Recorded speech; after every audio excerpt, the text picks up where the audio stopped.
নমস্কার। মাঙ্গলিক নিয়ে আমাদের কিছুটা ভ্রান্ত ধারণা, ভয়, ভীতি এগুলো রয়েছে, আর এটা থাকা উচিত। এখন কিছু কিছু মানুষে বলে যে এই সমস্ত যোগের কোনো এফেক্ট আমাদের লাইফে নেই। আমাদেরকে বুঝতে হবে যে যেটার কোনো ফলাফল নেই সেটা আছে কেন, তাই না? যে যোগের কোনো ফলাফল আমরা পাচ্ছি না সেই যোগ আমাদেরই জন্মছকে কেন তৈরি হয়েছে?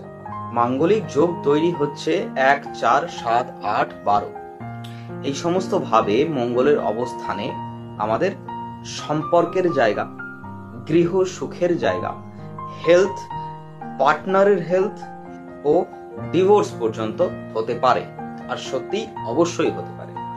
কিন্তু এই কথাও সত্য যে শুধুমাত্র মাঙ্গলিক যোগের কারণেই যে আপনার সম্পর্ক ভাঙবে বা আপনার সম্পর্কের বিচ্যুতি ঘটবে এমনটা নয়। কিন্তু এটা এতটা হেলাফেলা করবার জিনিসও নয়।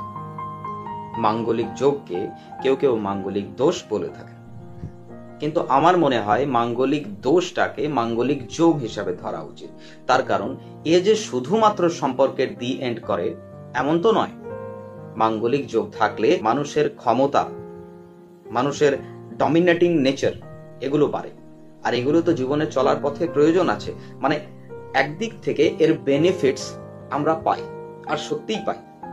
কিন্তু এইখানে অনেক রকমের প্যারামিটার কাজ করে। শুধুমাত্র সম্পর্কের যদি কথা বলি, তাহলে সম্পর্কের দিক থেকে যখন আপনি কোনো মহিলা বা পুরুষকে বিবাহ করছেন, সেক্ষেত্রে আপনাকে দেখতে হবে যে আপনি নিজে মাঙ্গলিক হলে অপর ব্যক্তি বা জাতক বা জাতিকা সে মাঙ্গলিক কিনা। যদি তিনিও মাঙ্গলিক হন, তাহলে আপনাদের দুজনের মেন্টালিটি, নেচার বা কোয়ালিটি এগুলো 19-20 হবে। তাহলে মাইন্ড স্যাটিসফ্যাকশন বলুন, ফিজিক্যাল স্যাটিসফ্যাকশন বলুন, এগুলো ম্যাচ করবে। আর একে অপরের যদি ওয়াইব ম্যাচ করে, তাহলে সাংসারিক জীবন সুখী হলো। যদি আপনি নন মাঙ্গলিককে বিবাহ করেন, সেক্ষেত্রে ওয়াইব ম্যাচ করা খুব মুশকিল, তাহলে সম্পর্কের ভাঙন ঘটবেই। আমাদেরকে জ্যোতিষ শাস্ত্রকে ইউটিলাইজ করতে হবে। একাধিক তর্কে আপনি যত এগোবেন তত ছড়িয়ে পড়বেন। এবার প্রশ্ন আসছে, যখন আপনি কোনো মানুষকে ভালোবাসছেন, তখন তো সেখানে মাঙ্গলিক আর নন মাঙ্গলিক আপনি বিচার করতে চাইবেন না। আপনি বাসেন, আপনার চাই তো চাই। সেক্ষেত্রে জোটক বিচারের একটা পন্থা বা একটা নিয়ম রয়েছে, সেইটার উপরে আমল করা উচিত। ইভেন যারা অ্যারেঞ্জ ম্যারেজ করছেন তাদের ক্ষেত্রে অবশ্যই এটা করা উচিত। কিন্তু যারা প্রেম প্রণয়ের দিকে রয়েছেন, তাদের ক্ষেত্রে একবারটি অন্তত জোটক বিচার করিয়ে দেখা উচিত কত দূর পসিবিলিটি রয়েছে বা কত দূর আপনার সমস্যার মাত্রা রয়েছে।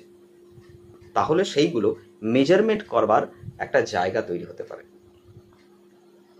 কারণ আমার মনে হয় যেখানে সমস্যা রয়েছে সেখানেই সমাধানের চাবিকাঠি আছে, আর সেটা জ্যোতিষশাস্ত্র খুব পুঙ্খানুপুঙ্খভাবে সমাধান করতে পারে। কাজেই মাঙ্গলিক দোষ বা মাঙ্গলিক যোগ, কালসর্প যোগ, জড়ত্ব যোগ, অঙ্গারক যোগ, এই সমস্ত যোগ বা দোষকে নিয়ে বিরাট বিভ্রান্ত হওয়া বা অত্যন্ত দুশ্চিন্তাগ্রস্ত হওয়া বিরাট প্রয়োজন কিছু নেই। এর প্রতিকার প্রতিবিধান রয়েছে। নমস্কার, ভালো থাকুন। আমি শ্রী ব্রজেশ্বর শাস্ত্রী আপনার পাশে সবসময় রয়েছি। Thank you.